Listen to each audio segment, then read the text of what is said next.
Welcome to the Innovation and Compliance Podcast, part of the Compliance Podcast Network. Join us every week as we talk with industry innovators who are making compliance to help business run more efficiently and at the end of the day, more profitably. Here's your host, Tom Fox. Hello, everyone. This is Tom Fox back for another episode. And today I have Anil Karmel and Travis Howerton of C2 Labs. Gentlemen, first of all, thank you so much for taking the time to visit with me today. Absolutely. Thanks so much for having us. Yeah, thanks for having us. So could you both tell our audience a little bit about your professional backgrounds? Yeah. So, for me, I came out of Los Alamos National Laboratory, built out their cloud and collaboration capabilities, which is where I had the opportunity to meet my fellow co-founder and CTO, Travis Howerton, where we serve as the CTO and deputy CTOs of the nuclear weapons program, and left government to start this company. And Travis can share a little more on some of the great things he's had the opportunity to work on. Yeah, I started on the federal government side as the Chief Technology Officer for the National Nuclear Security Administration. So we're basically responsible for the safety, security, and long-term stewardship of the U.S. nuclear weapons stockpile. Went to Oak Ridge National Lab as the Deputy CIO there, led the merger of Y-12 and Pantex for Bechtel, and then had a global role in strategy and IT for Bechtel Corporation. And now I'll lead the R&D division of C2 Labs as the co-founder and chief technology officer with Anil. One of the things that struck me about doing a little bit of research on C2 Labs and yourselves is that it appears you guys have done a lot of work in an area, what I'm going to call general business process, and using technology to improve business processes.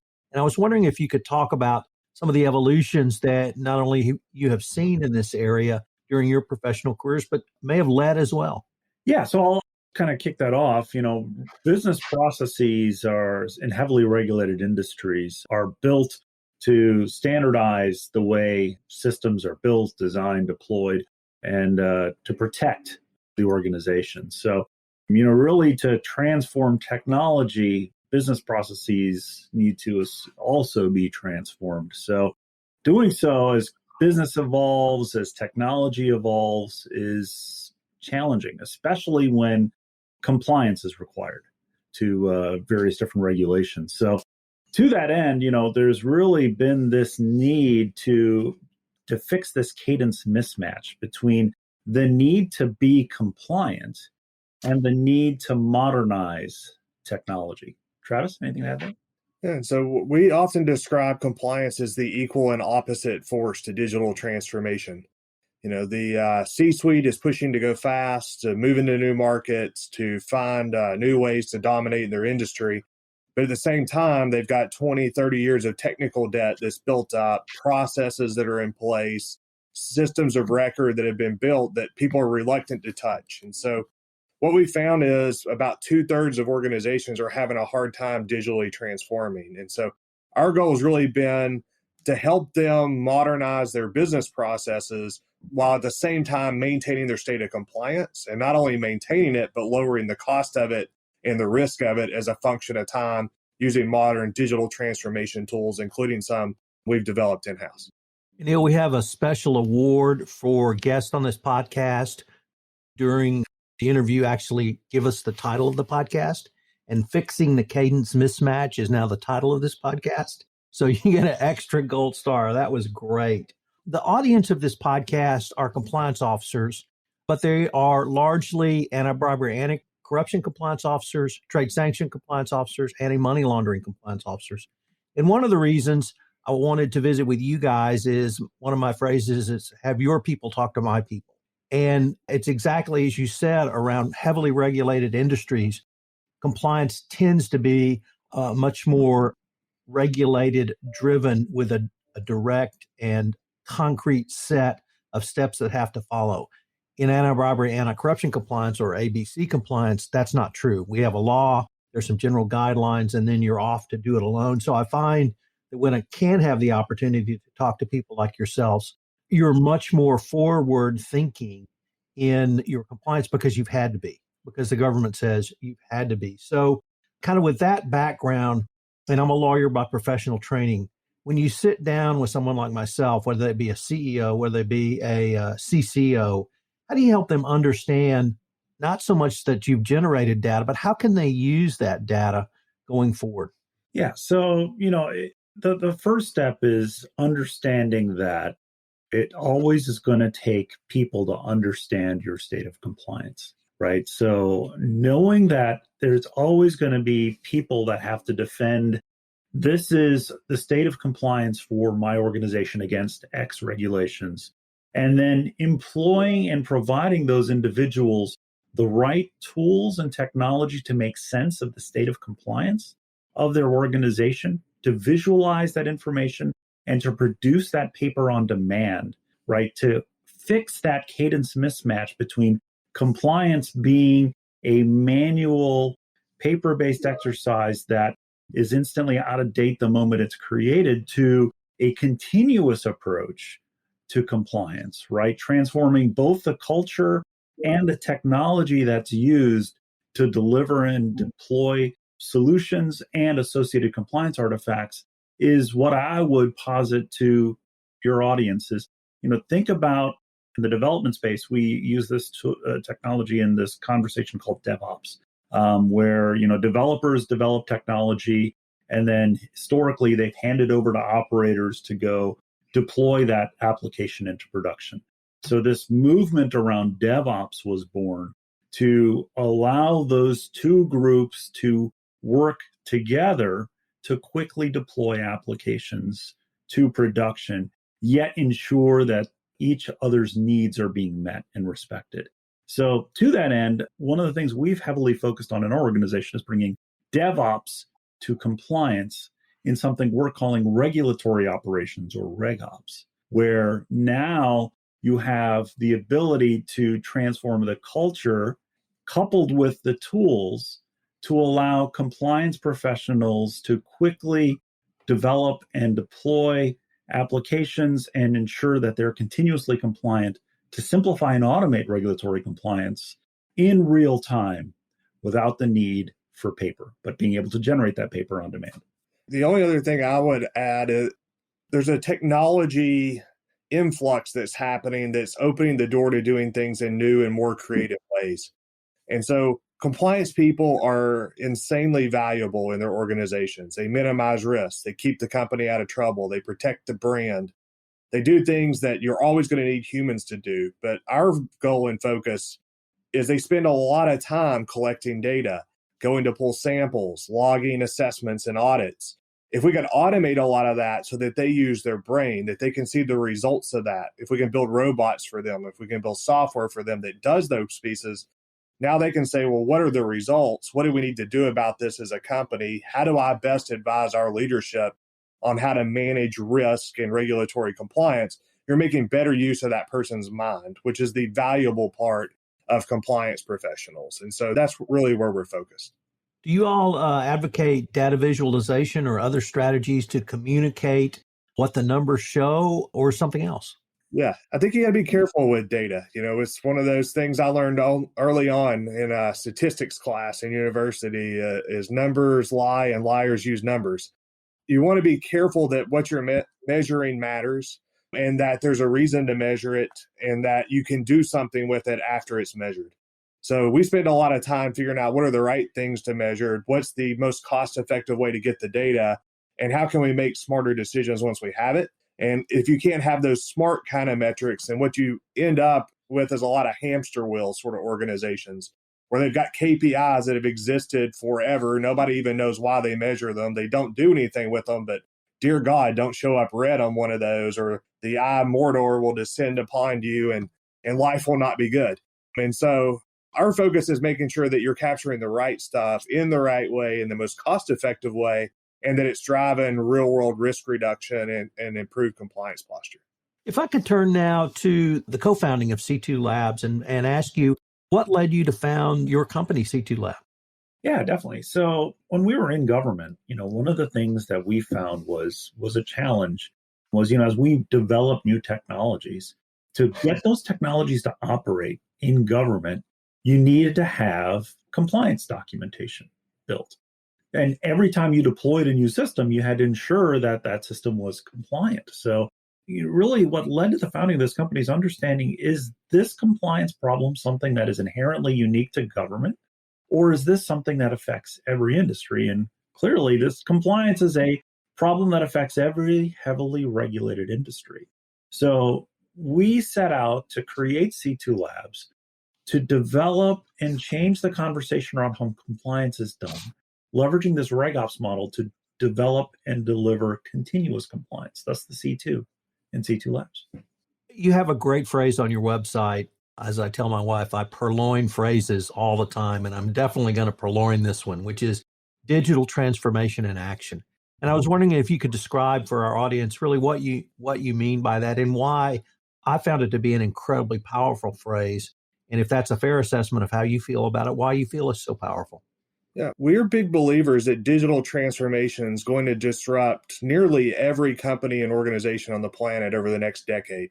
And it's going to be in good and bad ways. So new winners will emerge, old dominant players will fade. And I think most leaders know that. And so the problem is, how do you put digital transformation into action? And so the services side of C2, we've really done a couple things. And it starts with sort of our full stack development capabilities, building new capabilities in greenfield or taking old technical debt, crappy applications that have existed for 20 years and reimagining them with a modern user experience. We then wrap that with our DevSecOps, which is basically another way of saying we automate everything. I've said for years in our organization that automating stupid is not an accomplishment. So we kind of look at the process end to end and reimagine a better way to do it, and then apply technology to automate the components of it that are manual and repetitive. And then the part that I think most people miss and highly regulated is making sure you're continuously compliant. Because if you're not, the first two things you do don't matter, because compliance is a poker ante in the government and other things. If you can't show that you're compliant, nothing else you do matters, because you get knocked out of the game. And so that's where we've really excelled, is we understand that need to be compliant. We bring Silicon Valley level of innovation to the projects that we tackle. We wrap that in hyper automation, and we give them back something that's more secure and more modern than how we found it. But most importantly, they can still pass an audit. They can still get through all the regulatory hurdles and doesn't add any undue risk. And that's how we put digital transformation into action. Let me see if I can rephrase that in ABC compliance speak to make sure I got it, and more importantly, that some of the audience got it. And this comes from the Department of Justice, because that's who's our regulator in this space. And they say you should assess your risks as your risks change. Mm-hmm. It doesn't mean continuous risk assessment, but when there's a change, you need to assess your risk. Mm-hmm. From that updated risk assessment, you move to continuous monitoring. Mm-hmm. Monitoring the new risk. You take the information and data generated in that continuous monitoring, and then you move towards a continuous improvement of your compliance program. Is that a fair assessment of what you guys are saying as well? What we're trying to do is that continuous compliance piece, which is a lot of the mechanics of what I heard you describe. But instead of doing continuous monitoring with people who are out doing assessments and reading docs, if you have that information, why not script it? Why not build robots to do it?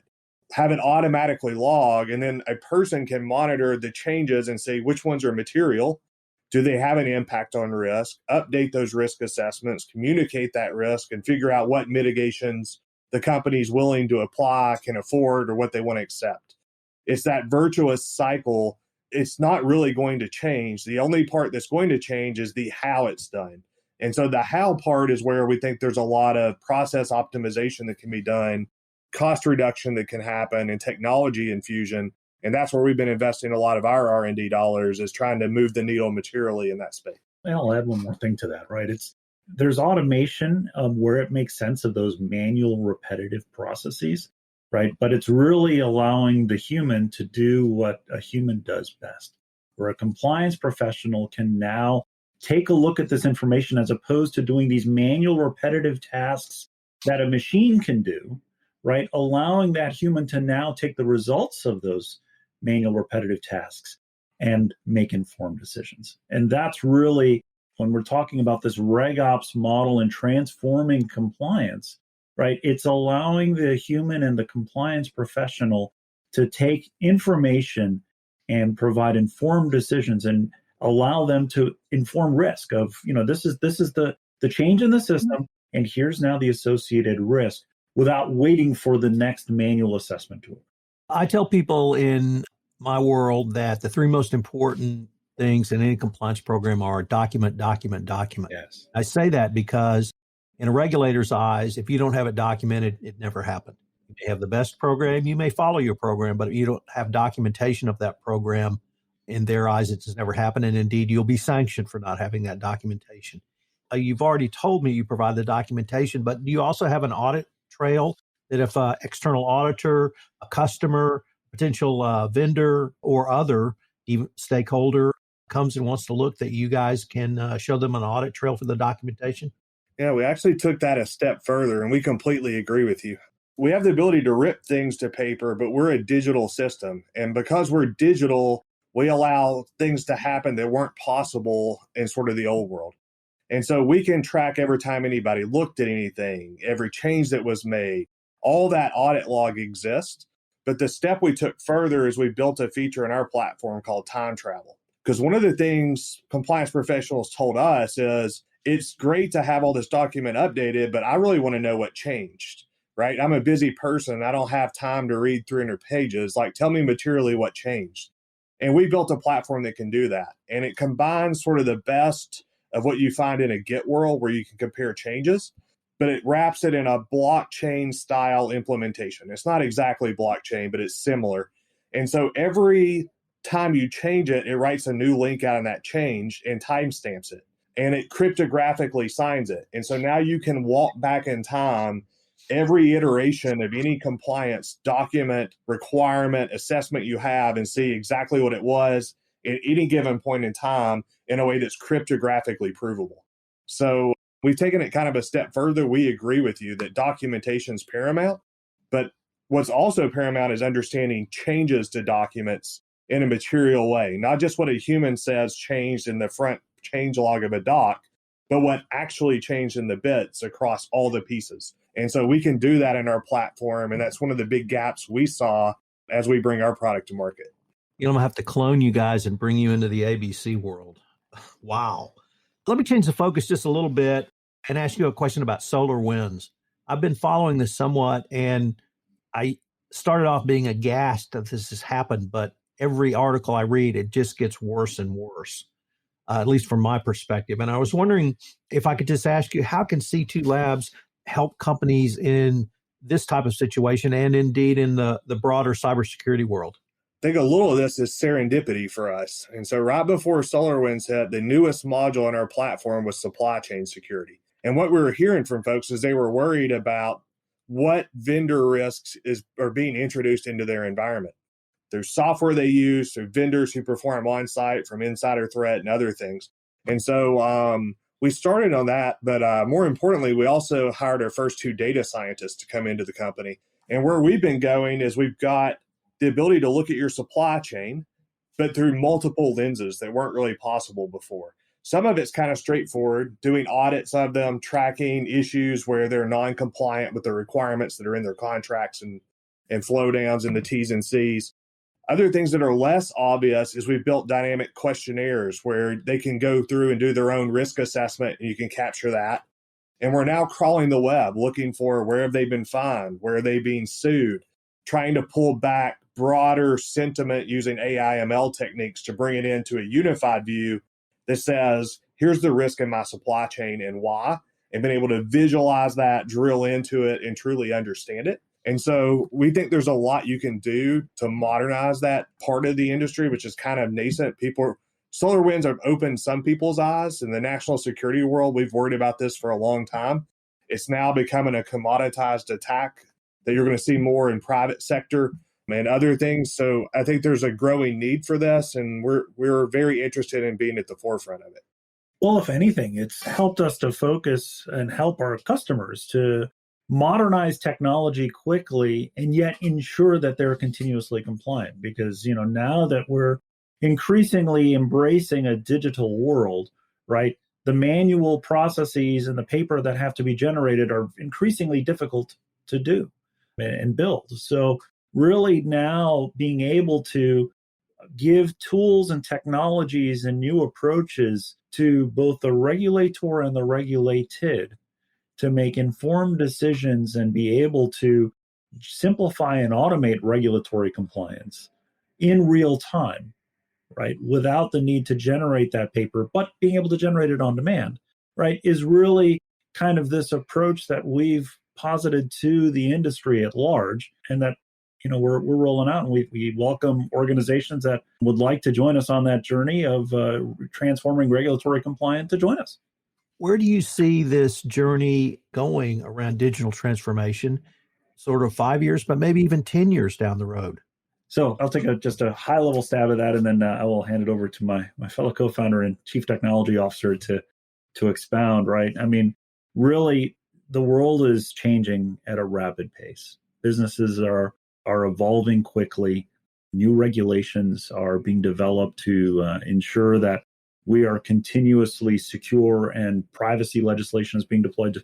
The state of Virginia, or Commonwealth of Virginia, just released a new privacy legislation. So there's new legislation and new regulatory requirements that are always being delivered. There's new technology that's always coming out. Business is moving at a rapid clip, right?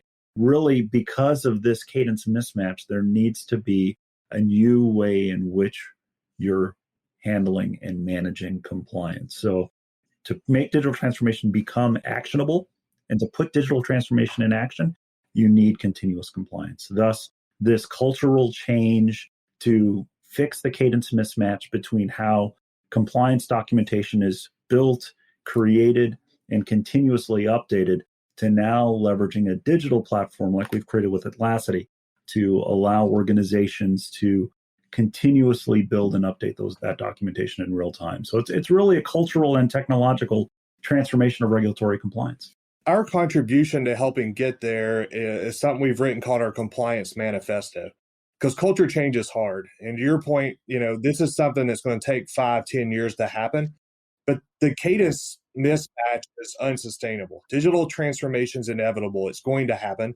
The cadence mismatch is getting more painful. And so there's got to be new and better approaches to this problem that move us all collectively forward. And so we've laid out a set of principles in our manifesto that basically outline the world as we see it. And it's a whole bunch of things around simplification, the fact that we shouldn't beat up regulators. I like drinking clean water. I like breathing clean air. They write these things with the best of intentions. They just sometimes have unintended consequences relative to cost and other things. So it's how do we help optimize the implementation of these regulations in a way that's repeatable, that gets the outcome that was intended without it being the drain on business that it sometimes feels like it is today. So it's how do you better align those things? And we've come up with a set of principles we think that should guide that discussion. And so, we continue to go on podcasts. We continue to put out materials on how we're thinking through the problem. And we continue to build software that helps as a proof point, and one of probably many that will exist in industry over the next 10 years as we fix this cadence mismatch. Gentlemen, unfortunately, we are near the end of our time for this episode, but I was wondering if our listeners wanted any more information on either yourselves or C2 Labs, where could they go and how could they find out? Absolutely. We welcome you to visit us at c2labs.com, letter C, number 2, LABS, and start a conversation. We would love to partner with you on your journey towards continuous compliance as we bring regulatory operations, or reg ops, to life. Gentlemen, I can't tell you what a great podcast this has been. This has been absolutely fabulous, and I hope that I might be able to call upon you all in the future as C2 Labs has new developments and as regulatory matters change and perhaps even new laws are passed. So I greatly wanted to thank you and look forward to continuing the conversation. Likewise. Thanks so much for having us. We really appreciate it. Thanks for having us, Tom. If you want to stay up to date on the latest innovations in compliance and help your business run more efficiently, subscribe to this podcast and help spread the word by leaving a review.